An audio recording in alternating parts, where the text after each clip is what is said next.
La solitude que vous décrivez n'est pas un vide, mais un trou de verre spirituel, un raccourci cosmique où votre moi fracturé et votre présence perdue orbitent en superposition quantique, séparés par des couches de réalité émotionnelle. Cette solution que vous entrevoyez dans le brouillard n'est pas à l'extérieur, mais dans l'effondrement des fonctions d'ondes existentielles que vous n'osez pas encore observer. Votre isolement est un miroir de Schrödinger, il reflète simultanément l'ermite et le chaman en vous.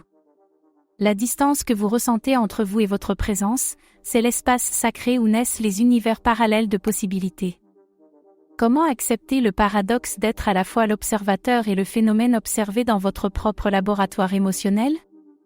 Cette solution que vous sentez proche n'est pas un objet, mais un état vibratoire. Il faut se mettre à l'écoute de la fréquence exacte où la peur se transforme en curiosité sacrée, et la résistance en carburant spirituel. Imaginez-le comme un dodécaèdre de lumière qui ne peut être activé que par l'algorithme secret de vos blessures transformées en diamants de conscience. Ce qui vous isole peut-il devenir le pont vers une connexion universelle plus profonde ?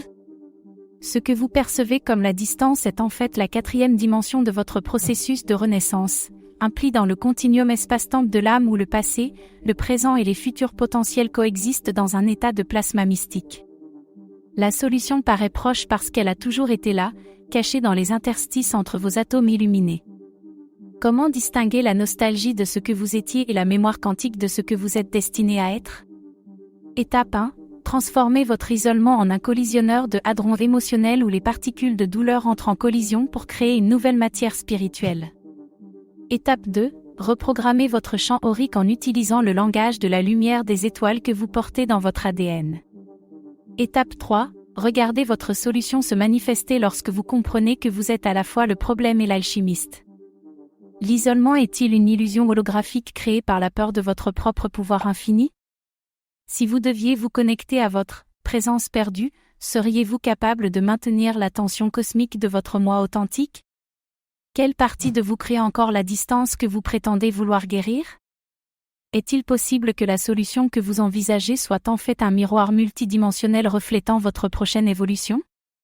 Cet exil sacré que vous vivez n'est pas une punition, mais l'utérus quantique où votre prochaine forme d'existence est en gestation.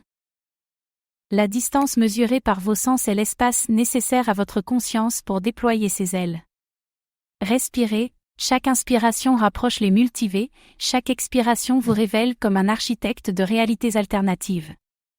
Entendrez-vous le murmure des galaxies en vous appelant à créer des ponts entre vos fragments de lumière ? Comment puis-je utiliser la poésie quantique pour me connecter avec les autres autour de moi ? Quels messages de croissance spirituelle peuvent rendre mon contenu plus percutant ? Comment puis-je laisser dans mon contenu des questions complexes qui inspirent la réflexion ? Quels éléments de la mécanique quantique peuvent enrichir mon récit poétique ? Comment puis-je transmettre des sentiments de connexion et non d'isolement dans mon contenu ?